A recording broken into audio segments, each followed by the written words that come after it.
Este famoso y reconocido fusil es uno de los más característicos de todo el mundo. Lo hemos visto en películas, series y videojuegos, generalmente siendo el símbolo del armamento occidental en la actualidad, estando presente en decenas de ejércitos alrededor del mundo. Su imagen está envuelta en controversias, mitos o incluso propaganda. Pero, ¿alguna vez te has preguntado cómo nació el M16? ¿Y cuál es la diferencia con otras armas de su categoría? ¿Y por qué Estados Unidos lo escogió para ser su rifle estándar? Bueno, el día de hoy lo conoceremos. Yo soy Pablo y bienvenido a un nuevo video de CIB de Tropas. Para comprender su historia, primero necesitamos ponernos en su contexto histórico. Nos remontamos a la época de la posguerra y el comienzo de la Guerra Fría.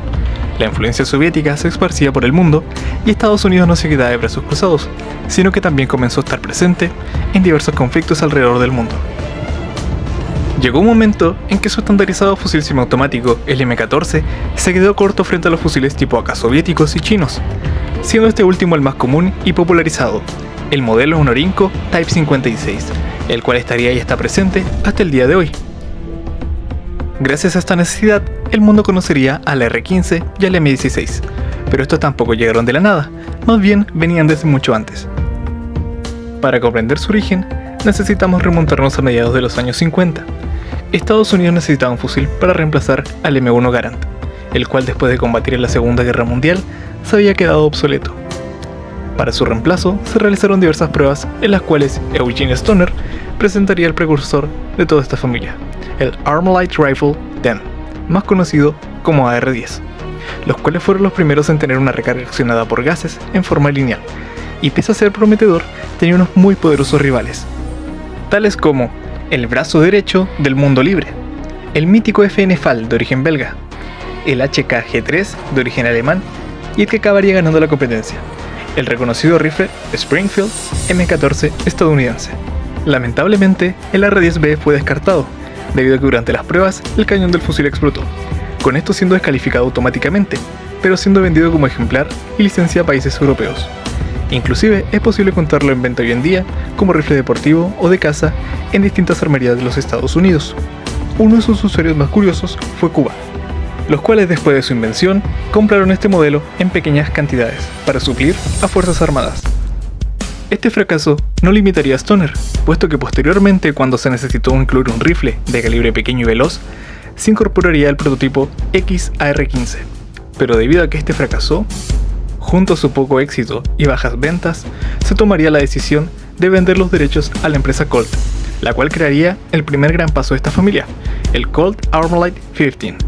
Así es, nuestro conocido AR-15, el cual en décadas posteriores sería la base e inspiración de decenas de rifles alrededor del mundo, el cual tendría su primera incursión militar en pequeñas cantidades junto a los grupos muy selectos del ejército de los Estados Unidos.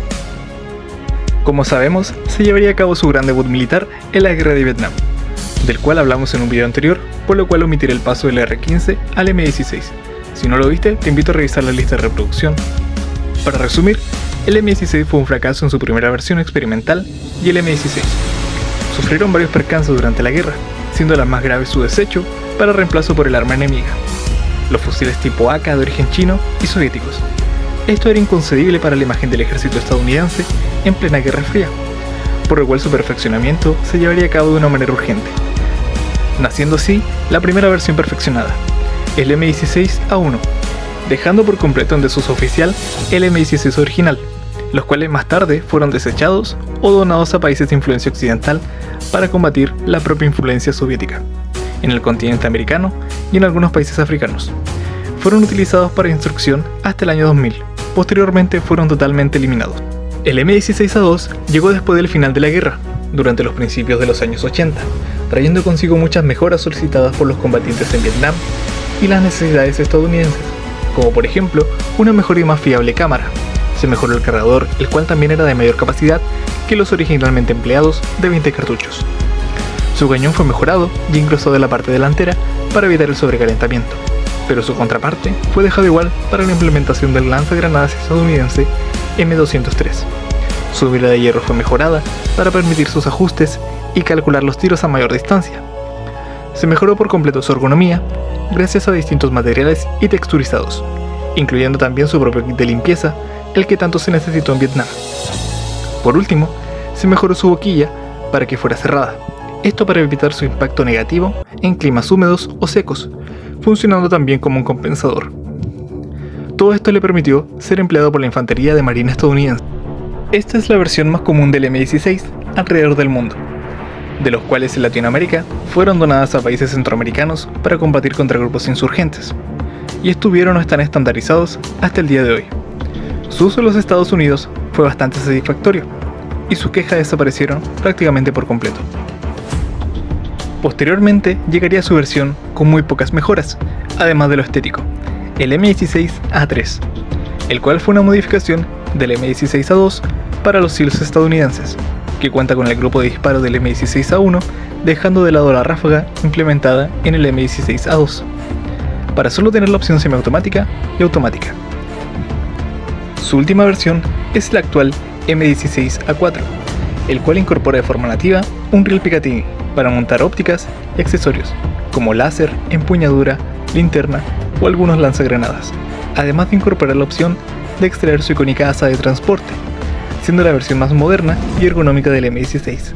Sin embargo, en el año 2014, el Cuerpo de Infantería de Marina pediría su reemplazo por las carabinas M4, las cuales proceden directamente del M16 y el antes mencionado AR-15, con un cañón más corto, una culata plegable, mayor ergonomía y otras modificaciones respecto al modelo original, favoreciendo principalmente el combate a cortas distancias y el aprovechamiento del espacio durante su traslado, junto a un considerable menor peso, el cual beneficia las caminatas y operaciones de larga duración. Pero, ¿de dónde viene este arma? Su fabricación y uso comienza a principios de los años 90. Esta primera versión, llamada solamente Carabina M4, visualmente era muy similar a cualquier M16, pero con la diferencia de ser más compacta, normalmente utilizada en pocas unidades de infantería. Pero su rápido éxito y buena fama lo llevaron a la variante actual, más utilizada por los Estados Unidos y otras fuerzas militares alrededor del mundo, la versión M4A1, la cual emplea todo lo necesitado por un fusil de última generación, siendo capaz de utilizar prácticamente todos los aditamientos, gracias a su riel Picatinny y materiales de baja densidad y alta resistencia, siendo actualmente el favorito del cuerpo militar estadounidense y cientos de grupos de operaciones especiales, siendo uno de los mejores rifles jamás creados. Este buen desempeño le bastó para ser la base del nuevo fusil de los Estados Unidos, encargado a la empresa armamentística Heckler & Koch para su desarrollo y manufactura, siendo también una plataforma modular para el desarrollo y empleabilidad de muchas armas y variantes, utilizando este modelo como base. Pero, ¿de dónde viene el resto de los fusiles, generalmente denominados como variantes de AR-15? El AR-15, además de ser la base para muchas armas de carácter militar, es un fusil destinado principalmente al mercado civil, apodado también como el rifle de América, debido a su popularidad, potencia y fiabilidad para su uso civil, teniendo también muchas variables y modelos del AR-15, gozando de una alta capacidad modular y de personalización según la situación lo amerite, siendo principal y exclusivamente de disparo semiautomático por temas legales y de seguridad según el estado. ¿Por qué tantas compañías alrededor del mundo manufacturan los rifles de base en AR-15?